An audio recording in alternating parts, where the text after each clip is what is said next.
The Nintendo Switch 2 is $450, possibly more for Americans as a result of tariffs, which Nintendo delayed the pre order window in response to. But beyond that, it seems like virtually every decision Nintendo made of their own accord was dedicated to squeezing as much money out of people as humanly possible. We need to clear up some stuff about the tariffs first, though, because this is by far the cause of the most confusion surrounding the whole thing. I did some internet searching, brought myself a little bit up to speed with what's going on to the best of my ability based on how much conflicting information exists. Most sources say that at least one of the production plants that manufacture components for the Switch 2 is located in Vietnam. They also have them in China and potentially other places in Southeast Asia to avoid China tariffs specifically, which they decided back in 2019, the last time Trump was in office and pulling his tariff shenanigans. This is interesting news given that in some of the discourse, people are like, well, what if they opened a production plant in America? And other people reply, what are you, fucking stupid? That's literally impossible because my gut reaction said so, as if it's not exactly the kind of thing they did last time. The entire reason they moved shit to Vietnam was to avoid American tariffs hitting China, and now America is trying to hit Vietnam with tariffs like they're playing whack-a-mole with Nintendo specifically. So now that America is doing some hard renegotiating on the tariffs that basically every other country already has on us, and that's another discourse thing where someone asks, well, since every other country has tariffs on our shit, why is it so bad if we put tariffs on theirs? And again, other people reply, I don't know, but I bet you're dumb for asking. Like, I'm not taking an official stance here, but I do wish people would stop instinctively calling people stupid for asking questions they also probably don't know the answer to just because it's framed in a way that leaves open the possibility that whatever's happening might not be a doomsday scenario. You'll see both sides do this. Whichever side isn't in power has to hold on to the idea that everything the other side is doing is apocalyptic in nature because they need that fear to drive votes in the next election. And you know it's true because both of them the past two election cycles were like, you have to vote or there may not be another election. They're stealing the votes. They want to overthrow democracy. Anyway, could Nintendo open a production plant in America? I don't know. Could be slow. Could be expensive. But last I checked, Nintendo isn't poor. The people naysaying this instinctively, by the way, are the same ones that reply to all your tweets with the leave the billion-dollar company alone memes. Don't make Nintendo do extra work, guys. Don't make them spend more money. Everybody's a fucking hypocrite. If I have to pay $80 for Mario Kart World, they better fucking spend it to lower costs for me elsewhere.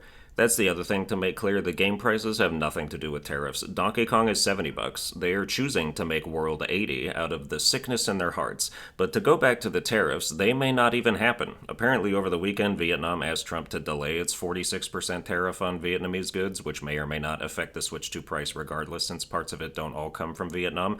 And them and Trump apparently had a meeting, or are gonna have a meeting about it that Trump feels good about, which I know whenever Trump feels good about something, it scares half the country, but I digress. So tariffs are up in the air. Love them or hate them, will they succeed as a negotiating tactic or will we collectively bear the consequences of a global misplay? I don't know, man, and I don't pretend to. Let's get back to Switch 2 stuff.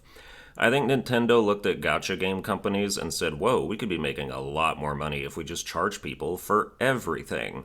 The camera is $50 for some tiny bullshit. Their chat thing is only free in the beginning. Their goddamn tech demo is paid. And Nintendo Switch Online will probably get a price increase now that GameCube stuff is on there and some of the Switch 2 version upgrades are free with it. So look forward to yet another price raise to add to the pile. Mark my words. I can use Discord on my PS5 for free, but Nintendo's proprietary revolutionary new Skype clone costs money to watch your friend's gameplay at 8 FPS, but it's totally different now because your hard floppy dick can be shown right next to your character in Mario Party. I think people are being generous with the tech demo pricing predictions that Switch 2 welcome tour. People are like, it should be free, but I bet it won't cost more than $10. It's gonna be $30. You know why? Because the head of Nintendo is a guy named fucking Bowser, alright? We really just let that slide. We let a man named Doug Bowser take over Nintendo and only made fun of his name for like a day. Side note, it is now the next day, and they came out and said it's gonna be $10. Good job, Nintendo. You deserve a cookie. Nintendo is no longer the affordable option. Sure, the console itself is still cheaper than a launch day PS5 or Xbox, but they will still quickly make that saved money back from you in other ways, like charging you $80 for games. A standard that I'm sure other platforms can't wait to adopt. Thanks, Nintendo, you have single-handedly caused mass game price increases that we would have taken years to see otherwise. It's okay, though, because it's only some of them. Oh yeah, cool. I'm sure it will stay that way.